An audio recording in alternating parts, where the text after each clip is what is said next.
একটা মজার বিষয় কি জানেন, তিমি মানুষকে আক্রমণ করলেও কখনো গিলে খায় না।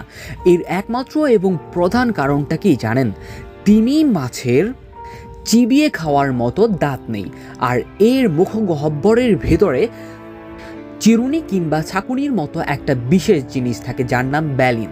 এর ভেতর দিয়ে মানুষের মতো বিশালদেহী প্রাণীর ভেতরে ঢোকা কখনোই সম্ভব না।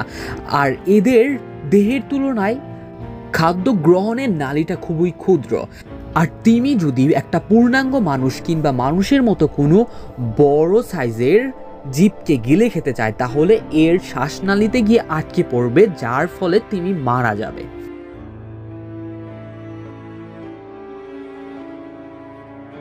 তাহলে আপনার আর আমার মনে একটা প্রশ্ন জাগতেই পারে, এত বিশাল তিমি যার দৈর্ঘ্য 110 ফুট পর্যন্ত হতে পারে এবং এর ওজন 1.5 থেকে 2 লাখ কেজি ওজনের প্রাণী খাবারের চাহিদাটা কিভাবে মেটায়?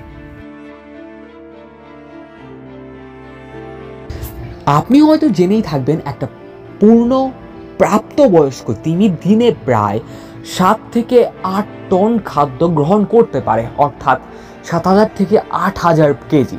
যদি তিমির প্রচণ্ড খিদা লেগে থাকে তাহলে তারা একেবারেই প্রায় 3 থেকে 4000 কেজি পর্যন্ত খাদ্য গ্রহণ করে নেয়। আর এই বিপুল পরিমাণ খাদ্য জোগাড়ের জন্য এরা নির্ভর করে থাকে ছোট মাছ কিংবা চিংড়ি জাতীয় ছোট ছোট মাছের উপর।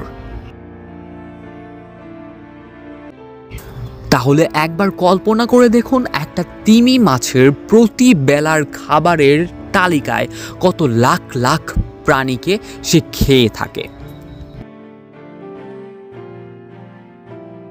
তবে এই বিপুল পরিমাণ মাছ কিংবা খাবার গ্রহণের জন্য তিমিকে খুব বেশি একটা কষ্ট করতে হয় না।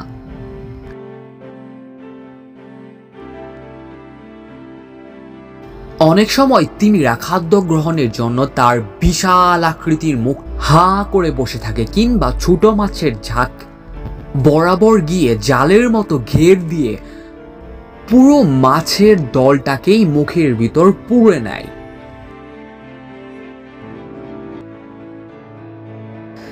আরও একটা ইন্টারেস্টিং বিষয় হচ্ছে, মানুষের মাতৃত্বকালীন সময়টা হচ্ছে, অর্থাৎ গর্ভধারণ এর সময়টা হচ্ছে 9 থেকে 10 মাস পর্যন্ত, কিন্তু একটা তিমির ক্ষেত্রে এই বিষয়টা সম্পূর্ণ আলাদা।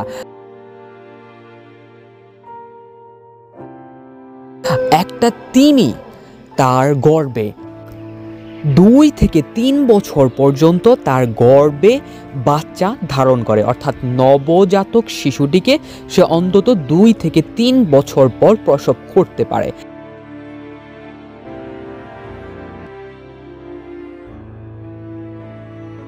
আর সদ্য জন্মানো একটা নীলতিমির দৈর্ঘ্য, অর্থাৎ একটা নবজাতক শিশুর দৈর্ঘ্য 23 ফুট পর্যন্ত হতে পারে, আর এদের ওজন 1 থেকে 1500 কেজি পর্যন্ত হয়ে থাকে। আরও বলা হয় যে একটা নীলতিমি সদ্য জন্মানোর পর 7 থেকে 8 মাস এর দৈহিক গঠন দ্রুত বৃদ্ধি পায়, কারণ এই সময়টাতে সেই বাচ্চা নীলতিমিটা তার মায়ের চর্বিযুক্ত দুধ পান করে। আর এই কারণেই নীলতিমিকে স্তন্যপায়ী প্রাণী বলা হয়।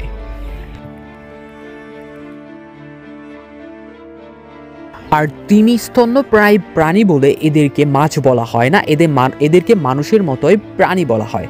আর একটা বিশেষ কারণে তিমিকে মাছ বলা হয় না, সেই কারণটি হচ্ছে তিমি মাছ ফুলকার সাহায্যে শ্বাস প্রশ্বাস চালায় না, বরং এদের রয়েছে ফুসফুস, আর এরা